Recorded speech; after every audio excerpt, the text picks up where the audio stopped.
Ici Pierre Nadeau, bonsoir. Je vous souhaite la bienvenue à cette deuxième émission de la série À vous de juger. Hier soir, procès de l'abbé Adélard Delorme, accusé d'avoir assassiné son demi-frère Raoul le 6 janvier 1922. Une cause qui semblait facile pour l'accusation tellement les preuves étaient lourdes contre l'abbé Delorme. Mais le poids de l'Église était lourd aussi dans le Québec de 1922. Un jury pouvait-il condamner un prêtre? Il y aura 4 procès successifs et Adélard Delorme sera finalement acquitté en novembre 1924. Voici un extrait du procès présenté hier soir. Résumons la preuve qui vous a été faite.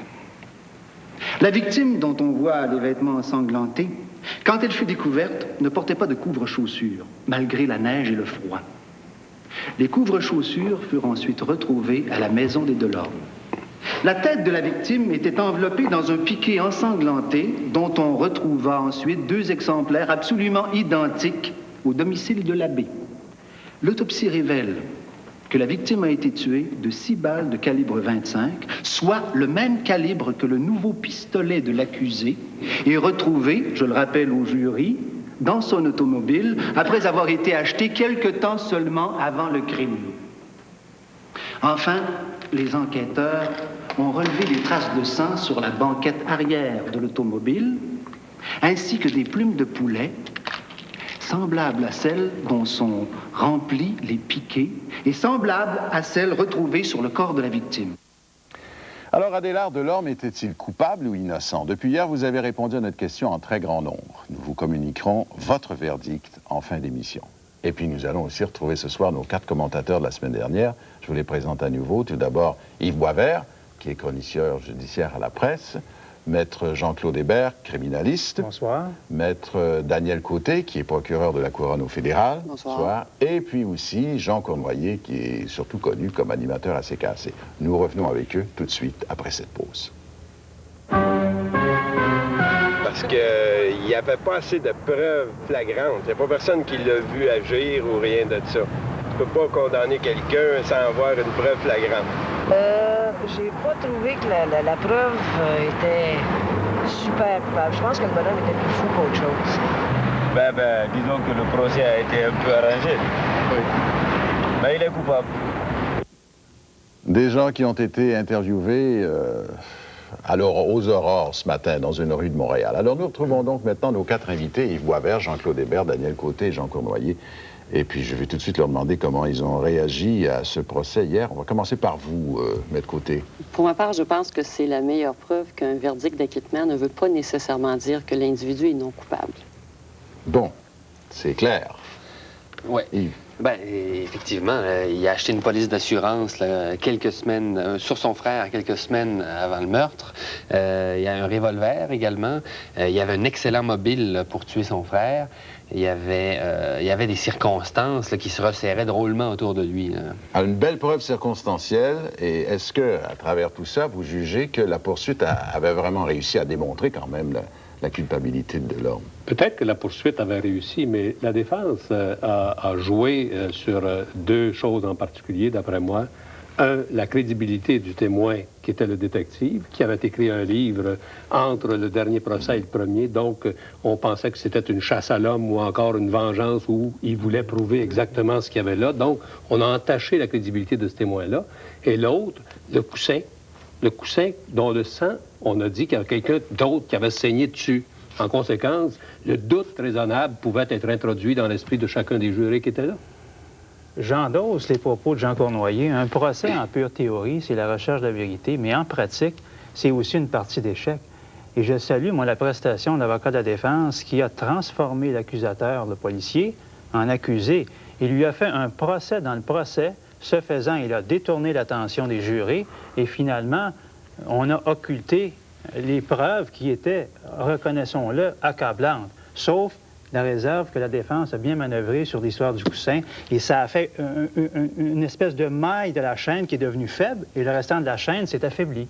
Mais normalement, dans un procès, quand un homme se trouve dans la situation dans laquelle se trouve l'abbé Delorme, et puis qu'il y a tellement de preuves circonstancielles contre lui, je veux dire, c'est très difficile d'en arriver à un verdict d'acquittement, j'imagine bien.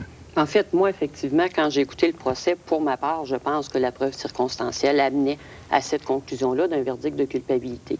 Il y a peut-être l'aspect du coussin. Le fait que le monsieur Lalancette n'ait pas été contre-interrogé sur la présence de sang qui aurait été le sang d'un de le de son détective fils, Farah-Lajoie lui reproche à l'avocat de Tout à la fait. défense de ne pas avoir contre-interrogé. Oui, ça, c'est un peu particulier. Enfin, on ne connaît pas les raisons stratégiques qui ont fait qu'on n'a pas contre-interrogé. Ça peut être une lacune, je pense. Mais Effectivement. j'ai l'impression que l'avocat de la Couronne était surtout enragé du fait que Farah-Lajoie avait écrit un livre. Parce qu'il savait fort bien que son témoin principal, celui qui racontait tout, devenait un accusateur beaucoup trop impliqué dans le système judiciaire dans lequel on vit. Oui, mais Farah-Lajoie dit pour se défendre que quand il a écrit le livre, c'était à l'occasion du premier procès qui n'en a pas été un, puisque ça s'est terminé par l'envoi de Delorme à un examen psychiatrique. Elle dit, moi, j'avais vraiment le sentiment que l'affaire était close à ce moment-là, qu'il n'y aurait plus jamais de procès. Alors, il y en a eu 4 après coup. Oui, mais en policier d'expérience, il aurait dû savoir que c'était pas une décision, ça, pour la vie. C'est-à-dire que c'était temporaire, le statut de l'aliénation mentale de l'abbé Delorme. Bref, il pouvait être déclaré à nouveau apte, c'est ça qui est arrivé. Donc, c'était périlleux d'agir comme il a agi, en mettant sur la place publique des commentaires personnels qui a fait en sorte que son parti pris était pointé du doigt. Ouais. Sur l'attitude, d'ailleurs, c'est frappant de voir à quel point, 70 ans plus tard, et avec toute l'évolution de la science psychologique, on est encore empêtré là, dans un système où on a de la difficulté à déterminer si quelqu'un est apte. Je pense à l'affaire Fabricant, par exemple. Cette question-là a surgi au beau milieu du procès. Il a fallu que le jury se prononce là-dessus. On n'est pas nécessairement très avancé par rapport à cette époque-là sur ce sujet-là. Essayez, comme l'avocat qui était interprété par Gérard Poirier hier, l'avocat de la défense, essayez de discréditer Georges Farah-Lajoie, parce qu'il était né en Syrie, parce que, disait-il, vous êtes... moi, ce qui vous intéresse, c'est l'islam, avec sa religion à plusieurs femmes, et ainsi de suite. Est-ce que c'est quelque chose qui se fait encore, qui se pratique encore comme technique de nos jours? Feriez-vous ça, vous, mettre de côté? Non, pas parce que je suis de la Couronne. Là. Je sais pas. Non, je ne le ferai pas, et je pense pas qu'un avocat de la défense qui se respecte le ferait non plus. Et je pense pas qu'un tribunal permettrait ce genre d'attaque personnelle. Ce n'était pas le procès du témoin, c'était le procès de l'abbé Delorme. Alors, qu'on l'attaque parce qu'il a manqué de jugement en publiant un livre, ça va. Mais qu'on aille sur ses croyances personnelles, je pense qu'on allait beaucoup trop loin. Ça, comme tel, ne se ferait probablement pas, mais il y a d'autres choses qui se font. Et puis, c'est certain que les avocats des deux côtés, plus ou moins subtilement, vont jouer sur les préjugés présumés des jurés. Alors, maintenant, l'Église n'est plus dans la même position qu'elle était il y a 70 ans.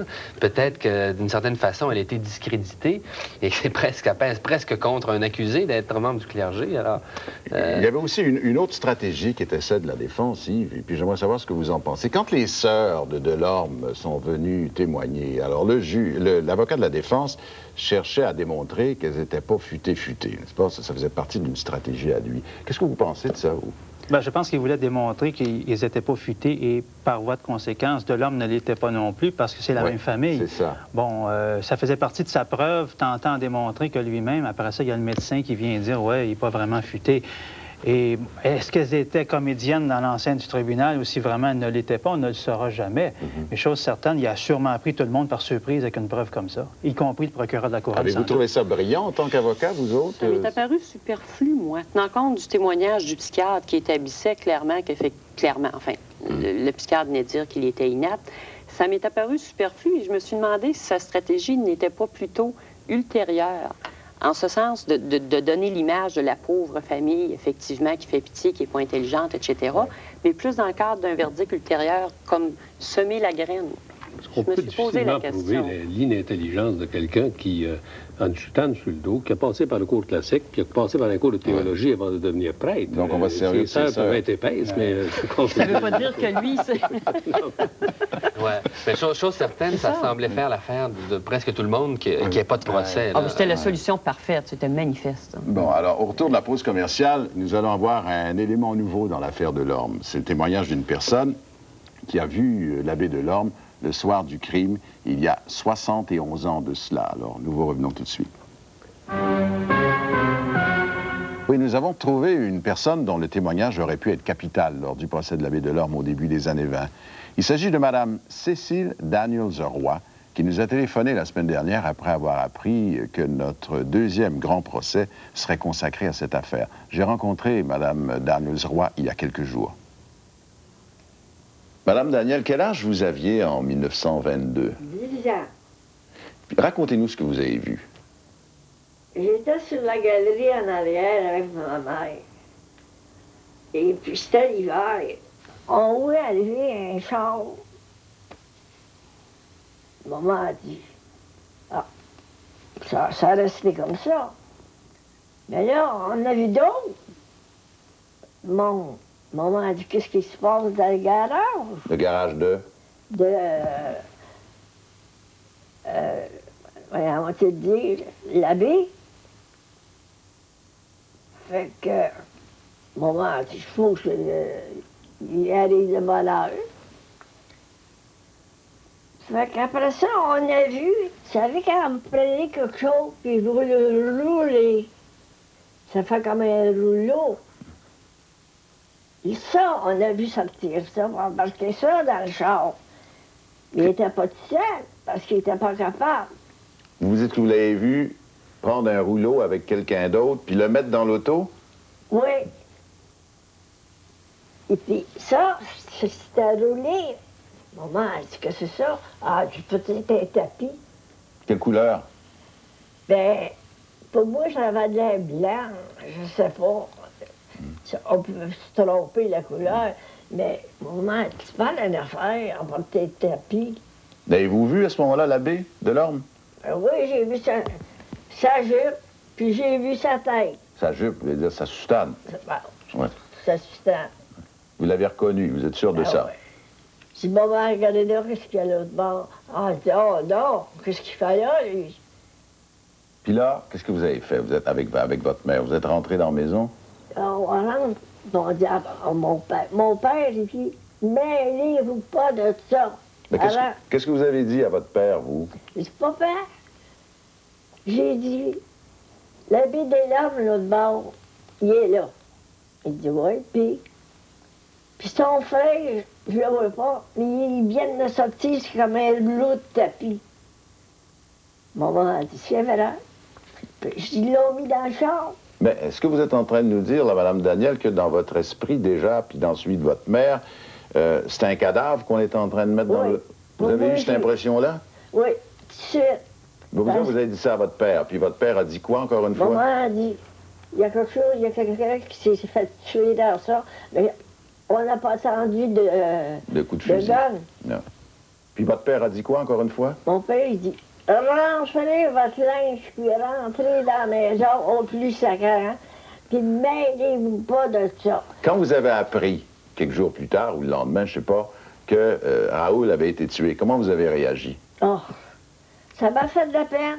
Il était beau, puis il était fait, poli, des belles manières, au prix de l'autre, du frère. Vous ne l'aimiez pas, le prêtre, vous? Non. Pourquoi? Parce qu'il était macalo. Il aimait les femmes. Ah oui, c'était effrayant. Au moment, il avait dit, les collectez votre loyer, mais gardez vos bains dans vos poches. Ce que je dois dire, c'est que j'ai fait une entrevue de 5 ou 6 minutes avec Mme Roy-Daniels, et ce qu'elle disait dans l'interview, parce que c'était vraiment un petit peu long, c'est qu'elle a été interrogée, elle aurait pu être interrogée une dizaine de fois par la police qui s'est présentée chez elle à plusieurs reprises. Est-ce que vous pensez qu'un témoignage comme celui-là aurait pu changer les choses au procès? Absolument. Moi, je suis convaincu que si l'une ou l'autre ou les deux avaient témoigné, c'est bien évident qu'un jury a beau avoir de la sympathie pour le clergé ou quoi que ce soit, cette preuve-là devenait accablante. On était en train de boucher le trou que la défense avait fait habilement avec l'histoire du coussin. Là. Je pense qu'il ne restait plus de trou. Ça commence à ressembler à la preuve directe auquel les gens, au début de l'émission, en interview, disaient qu'il n'y a pas une preuve directe, il manquait quelque chose. Là. Quand tu commences à le voir avec le piqué, finalement, parce que le piqué était blanc, ça devient très accablant. Évidemment, ça peut être tout à fait plausible, ce que dit Mme Roy-Daniels. Voilà, une petite fille de 10 ans à l'époque, sa mère, la propriétaire de leur maison est l'abbé de l'Orme, ils l'aiment pas beaucoup, ils ont un peu peur de lui. Le père dit, parlez pas de ça. C'était un prêtre à l'époque, donc assez difficilement inconcevable, qui a pu tuer son frère. Il y avait donc toutes sortes de raisons qui pouvaient justifier qu'il ne parle pas. Ouais. Mais la difficulté, ça reste encore de comprendre pourquoi personne n'a interrogé des personnes qui pouvaient être des témoins. C'est-à-dire qu'à 3 ou 4 reprises, elles auraient pu être interrogées. Elles ne l'ont pas été, c'est de toute évidence. Mais est-ce que vous n'avez pas dit que M. Farah-Lajoie est allé à plusieurs reprises pour essayer de les interroger? J'ai demandé à Mme Roy-Daniel si le nom de Georges Farah-Lajoie lui disait quelque chose. Elle m'a dit que non. C'est à ce moment-là qu'elle m'a dit, mais j'ai dit c'était le policier chargé de l'enquête. Elle m'a dit, des policiers sont venus au moins 10 fois chez nous. Et on avait toujours ordre de notre père et de mon père de ne pas parler du tout. Et ce qui est encore plus mystérieux, c'est qu'elle implique qu'il y avait un complice là, avec l'abbé Delorme. Oui. Alors, Mais il me semble qu'à l'enquête du coroner, par prudence, les policiers qui soupçonnaient que ces gens-là voulaient peut-être cacher quelque chose auraient pu les citer comme témoins, du moins la mère. Et là, on sait qu'à l'époque, devant le coroner, il fallait répondre. De deux choses l'une, ou elle aurait menti ou elle aurait dit la vérité, mais peut-être que la vérité aurait été sue. Et de là, la théorie qui est sous-jacente à tout le drame qu'on a vécu, que quand tu veux faire tuer ton chien, tu dis qu'il a rage. Hein? C'est facile. Donc, si tu ne veux pas le faire tuer, tu t'arranges pour le faire tuer. C'est pas compliqué, c'est un bon chien. Dans le cas de l'abbé Delorme, si quelqu'un, par exemple, on va retourner à la relation de la semaine dernière entre la Couronne et le procureur général. Si le procureur général décide de ne pas aller trop loin, il nomme quelqu'un qui n'ira pas trop loin. Et là, c'est sous-jacent, parce que tout au cours du procès, on retrouve à l'arrière-plan un clergé tout-puissant à l'époque de 1922. Alors, ce clergé tout-puissant-là pouvait-il, à un moment donné, influencer à un point tel l'avocat de la Couronne de l'époque, qui, lui-ci, a la messe le dimanche. Tu sais, même l'avocat de la défense allait à la messe le dimanche. Ils lui ont quand même fait 4 procès. Alors peut-être qu'au bout du 3e, s'il avait été comme vous dites... Il faut qu'il y ait apparence de justice. Oui, en tout cas, il y a presque apparence de volonté de juger le type, en tout cas. Expliquez-nous comment ça pouvait être possible qu'il y ait 4 procès. Est-ce que c'est encore possible de nos jours que ça puisse se produire? Oui. Une enquête du coroner plus 4 procès. Tout à fait. Encore dernièrement, dans l'Ouest, un procès où on a demandé un arrêt des procédures, le 5e procès. Parce que le désaccord des jurys, les jurys ne parviennent pas à s'entendre, ça prend l'unanimité. On recommence le procès. Et la pratique démontre que plus il y a de procès, plus ça joue en faveur de l'accusé généralement. Ah oui? Parce que les jurés qui sont saisis du 3e ou du 4e procès se posent toujours la question, et ils ont raison de le faire, pourquoi les autres avant nous ne se sont pas entendus?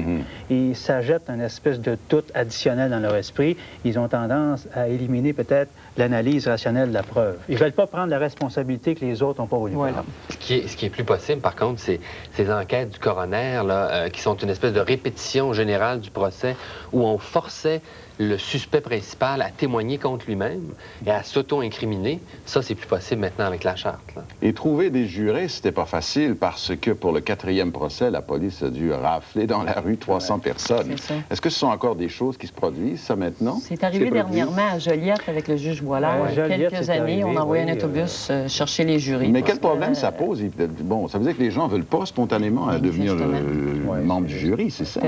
Ben oui, dans un procès je sais pas moi, où des Hells Angels sont accusés, le nombre de volontaires ne sera pas nécessairement spontanément très élevé. Alors, et dans ce cas-là, d'après vous, c'est parce que les gens avaient peur d'être excommuniés éventuellement, ou quoi? Je pense que... Ou d'avoir trop d'idées préconçues au départ.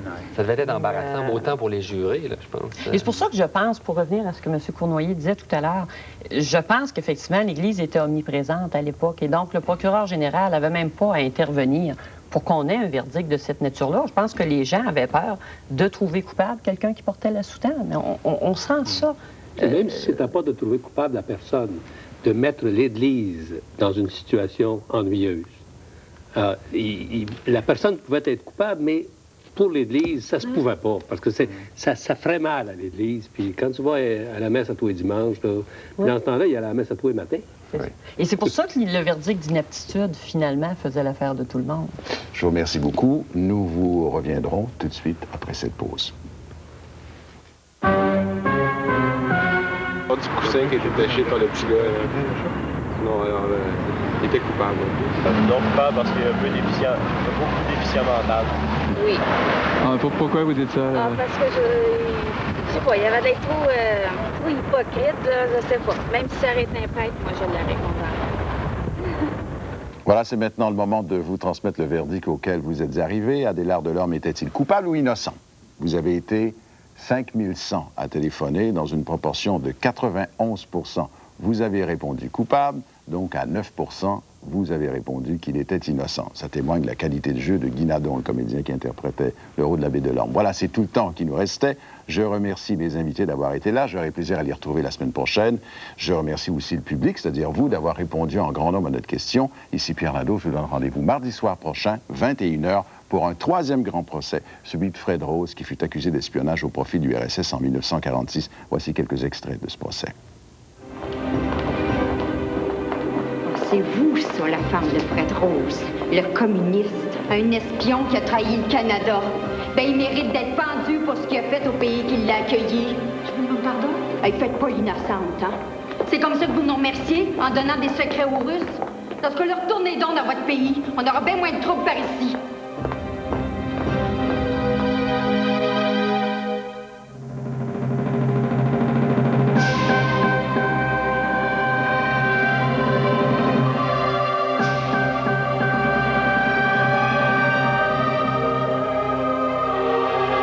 Judith se transforme en bonne d'enfant et en boîte à surprise.